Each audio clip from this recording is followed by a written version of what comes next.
For those who asked to turn the light on, are you sure? Third day without sleeping. It's class. I mean, it's absolutely class. Back to having a cheery soundtrack as well. A little bit of REM. You can't do any much worse than that on a beautiful summer's day. Anyway, want to do a quick one. I think it's 1987, maybe even 88. I'm down, for some reason I'm down without our Aaron. I don't mention Aaron enough in the videos actually. You know, he was a massive part of what we're about. A massive part of the double act as well, you know, and again when I talk about how funny I was, me and Aaron used to bounce off each other. There's a great story in the book, one of my favourite chapters actually, when we first go down. And I mean, his house is beautiful, you know, like nothing we've ever seen, certainly. And Robin, his games room is literally incredible, sensational. Pool table, tiny little mouldy gym, table tennis table in the middle, darts board, but also home of all of his pennants, and brilliantly, I mean, incredible. He used to laugh and joke about when Elizabeth was naughty. First of all, he'd make her eat a soup with a fork,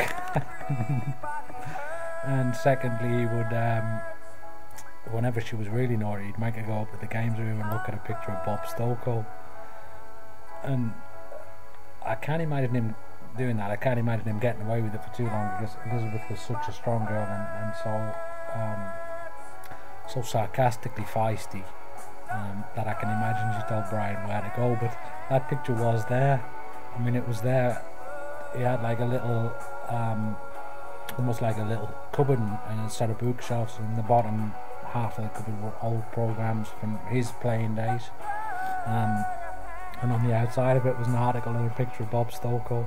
A couple of other articles, you know, the famous victory against Celtic in the European Cup was up there. And like I say, some of his pennants that got exchanged during the game. Anyway, me and Aaron and Nigel and Simon are having like a round robin of the tournament, and we're playing pool and darts. Nigel's brilliant at darts. Thanks to Dad, I'm quite good at pool. And anyway, Simon and Nigel are both superb at table tennis, and they're brilliant. So Nigel and Simon are playing the game. Simon played Aaron, or Nigel played Aaron actually, and beat him. I think it was like 13-1. You had to get to 11 if it was nil, and then you had to get to 13 if somebody got a point, or 15. Anyway, Aaron got 1 point, and the point he got was he'd hit one. It was like a fluky little edge where it caught right on the corner, and Nigel went to hit it. Obviously, it was deflected. Simon's absolutely wiped the floor with me, and I'm like 13. And he's running around the games room saying, "He gave me the drubbing I knew I deserved." And I'm looking at him and saying, "Simon, I'm only 13. You know, how proud can you be beating a 13-year-old?" Anyway, then Nigel and Simon have had a game of table tennis, and it's, you know, it's like the Chinese at the best. Some of the rallies are incredible. They could have done with an extension actually on the games room, bouncing all over the place. I mean, Aaron are waiting, and Aaron's throwing the table tennis ball up for me to head back into his hands. Some of the things we used to do. So anyway, Margaret's come up to get Nigel. I think they're off to the cinema for the night. It's probably like a Thursday night or a Friday. It might even be a Friday night before the game. So Nigel had to be in before 10 o'clock for sure. But they've gone to the cinema. Margaret's come up to get him. Nigel's gone down to get ready. Simon's gone out with his girlfriend at the time. I don't think it was Sue actually at that point. I think it was a lass from up north. But as soon as he met Sue, I mean, you just knew. Sue was beautiful, inside and outside. Just a really, really down-to-earth, humble girl, a nurse, but absolutely stunning. And as soon as Simon met her, you knew it was game over, really. Anyway, I've got to quickly get back to that because I want to talk about the main topic. I pick up the little pool ball. It's like a 6x3 pool table. So the pool ball's, you know, that so big, definitely bigger than a table tennis ball, and obviously white pool balls coloured different as well than table tennis balls. You know, they're like an ivory. So I've not done anything of it. I've picked the table tennis ball up and I've lofted it. Thinking Aaron would spot it, thinking that, you know, he'd see it coming a mile off and he'd duck under it. Anyway, he didn't. He's absolutely got up and, you know, first glance, it looks as if he's going to do a real Paul McGrath style power header. And I just think last minute he must have twigged or caught something out the corner of his eye, because he ended up heading it, but probably almost flicking it on rather than like a meaty Don Masson header. He's headed the ball and he's chased me around the house. I mean, I've got like a couple of second head start, seeing he's obviously lost the plot. And he chased me all over the house, and he's eventually caught me. You know, we've gone down the what would you call them actually, the larder stairs, or the kitchen stairs, which is like the big windy stairs all the way that go all the way up the 3 stories. So we've ran down those, we've hurtled down those, we've gone through the, I'm going to call it a long passage. I kind of exaggerate, you know, but like I say, when you're a kid, everything's smaller. So we ran along the main corridor of the house, past the cellar on the left hand side, past the place where they keep all the videos, past Brian's studies, past the beautiful plush orange carpet, back up the stairs.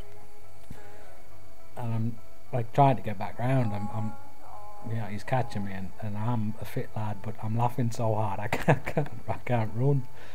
He's eventually caught me, and he's got me pinned down on the floor Friday night before we go to bed, probably first or second night in there.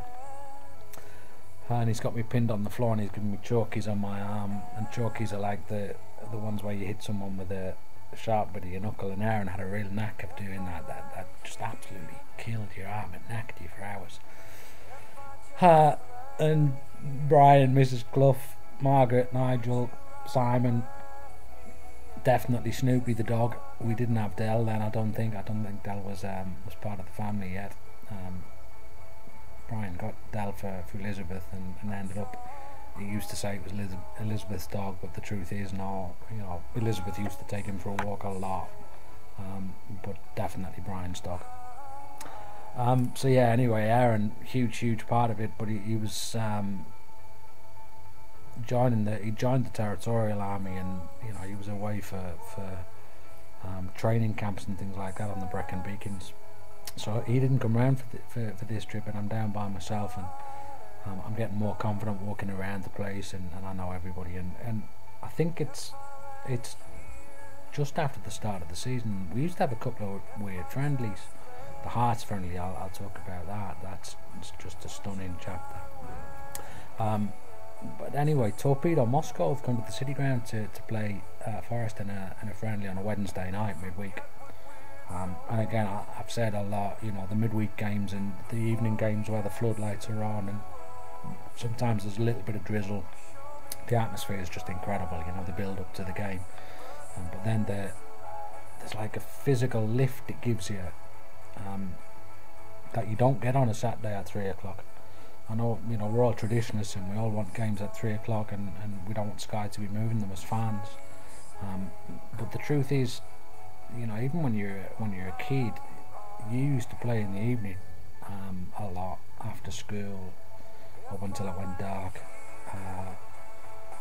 You know, the games you used to play for the teams when you were growing up used to be a lot of them used to be the evening. So although Saturday's the tradition, I think midweek is when the game itself really comes to life. The fans seem to have a different spark and a different edge about them as well. Anyway, the Russians are coming. I read a book a couple of years ago called Playing the Moldovans at Tennis. It might have been Beating the Moldovans at Tennis. The same guy who did Round Island for the Fridge, and it was a brilliant book. And this kind of reminds me of that. The Russians have all strolled in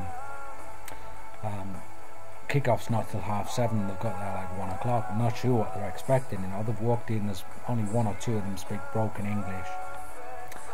And I'm in the little gym. And when I say a little gym, you know, it really was. There's a medicine ball. There's a bike. There's a tiny little climbing frame. There's a couple of like sit-up mats. And some free weights. And the Russians have walked in. They've had a look around, and right up the back of the dressing rooms, opposite the away dressing room, there's a little sauna, a steam room, but it's like a wooden hut, you know, one of those that people have in the houses now, like a Swedish style, oak wood.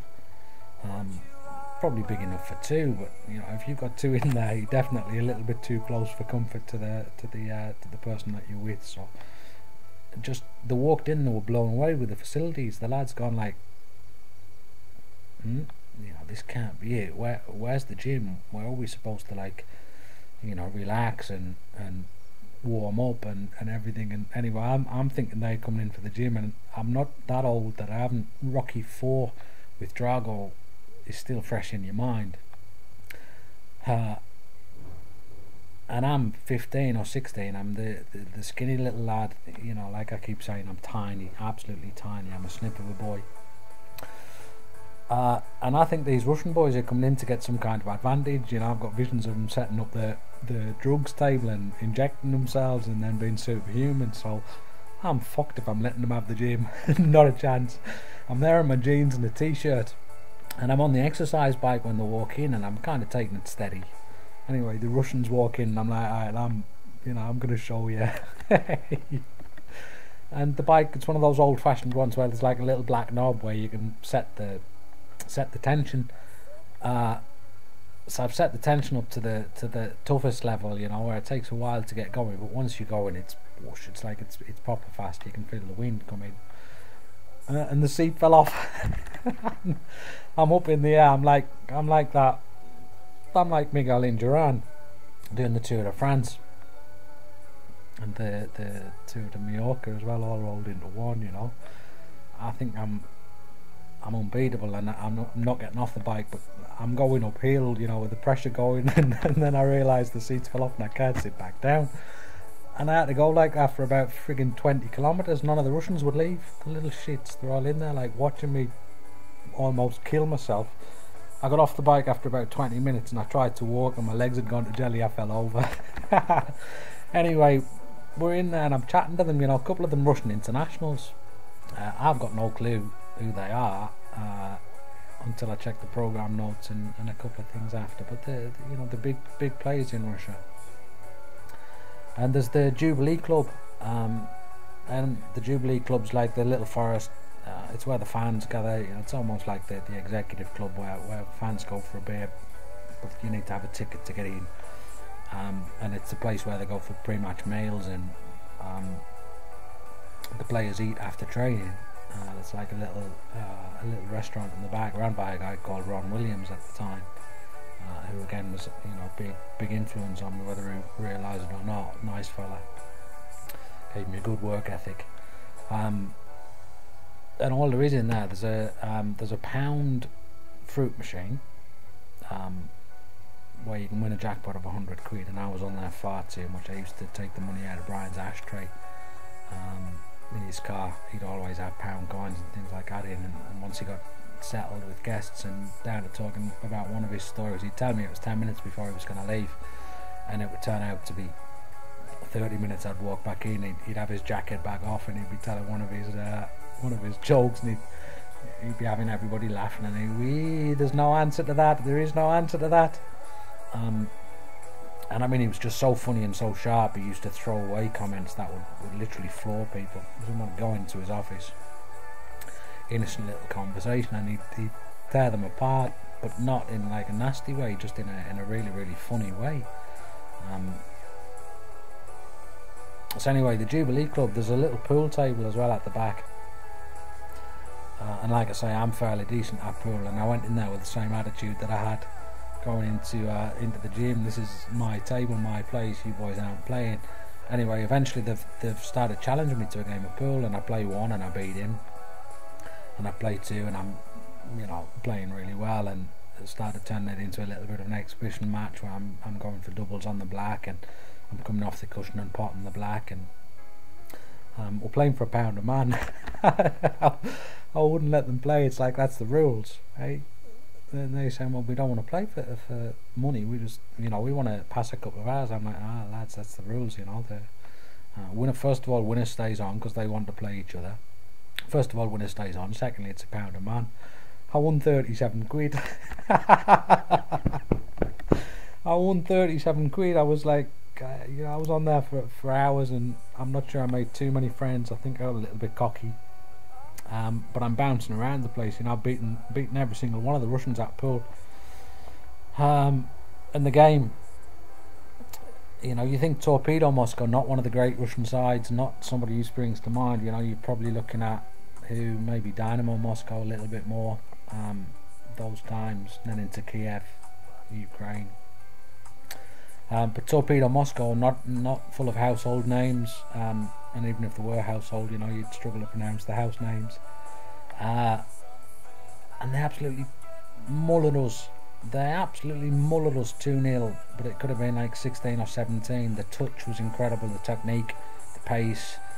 Our boys had literally just started the season, so probably should have been fresh, but maybe not up to match fitness. And I'll never forget the runaround they gave us.